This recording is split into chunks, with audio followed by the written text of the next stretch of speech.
Dans le but de renforcer les capacités techniques des journalistes et des membres des radios clubs sur le journalisme sensible au conflit et la lutte contre les discours de haine, l'ONG Action pour la paix et la concorde APCSBL a organisé du 18 au 19 décembre 2025 un atelier de formation à Calais. Cette initiative s'inscrit dans le cadre de son projet de renforcement des mécanismes communautaires pour la cohésion sociale sur l'axe Calais Centre et Minova, dénommé Sote Kwausiano Bora, mise en œuvre avec le soutien technique et financier du programme des Nations Unies pour le développement et de Corée. Comme vous le savez, les médias où en fait vous êtes dans le quatrième pouvoir, n'est-ce pas? Et étant dans le quatrième pouvoir, nous pensons que vous exercez en tout cas une certaine influence. Vous traînez une masse importante d'acteurs, d'actrices qui consomment normalement, qui consomment du jour au jour des informations qui passent sur les radios, ainsi de suite. Et en renforçant les capacités des acteurs des médias que vous êtes, nous avons pensé en tout cas que vous allez d'abord propager les messages, vous allez vulgariser les messages, vous allez vulgariser toutes les techniques qui ont été apprises pendant les 2 jours.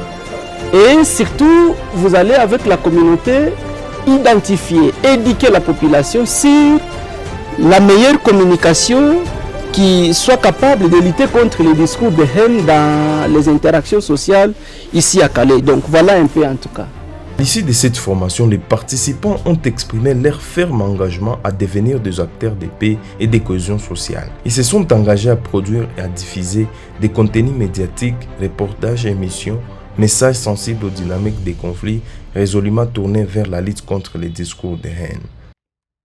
Oui, et je voudrais d'abord remercier APC pour la formation, une formation qui a porté sur le journalisme sensible au conflit. Et nous, en tant que journalistes, surtout que nous vivons dans des zones vraiment où sévissent souvent des conflits, nous nous engageons fermement à lutter contre les discours de haine et à prêcher l'amour et la cohésion et le vivre ensemble. Oui, en réalité, vous savez que les médias, ce sont des plateformes très influentes. Et donc, les journalistes, dans leur communication, ils doivent tirer attention, savoir le message à transmettre à la radio, un message de cohésion sociale, un message qui permet aux gens de vivre ensemble pacifiquement et ne pas prôner les messages des discours de haine ou soit de tribalisme. En tant que journaliste, moi je m'engage de changer dès aujourd'hui parce que quand moi je faisais mon animation, je le faisais sur base de conflits ou bien je me penchais à un groupe quelconque. Mais dès aujourd'hui, je sais que je vais commencer à faire mon interview ou bien ma papier sur le journalisme sensible au conflit.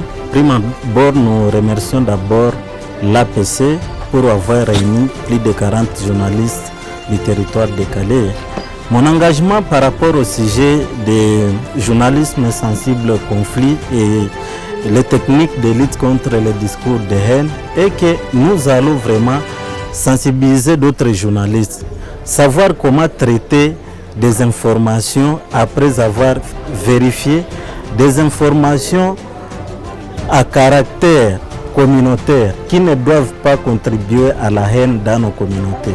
Voilà, avec cette formation, des journalistes peut-être qui ne savaient pas comment traiter les informations, nous serons aussi à mesure de leur apprendre, de leur montrer comment traiter les informations, les publier pour que ça soit consommable dans la communauté.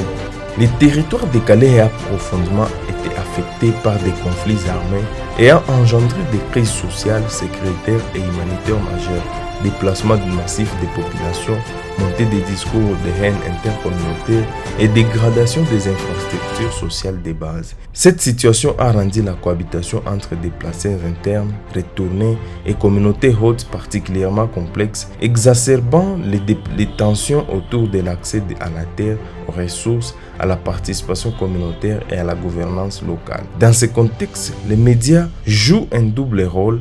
Ils peuvent soit contribuer à la consolidation de la paix, soit alimenter les tensions à travers la manipulation de l'information.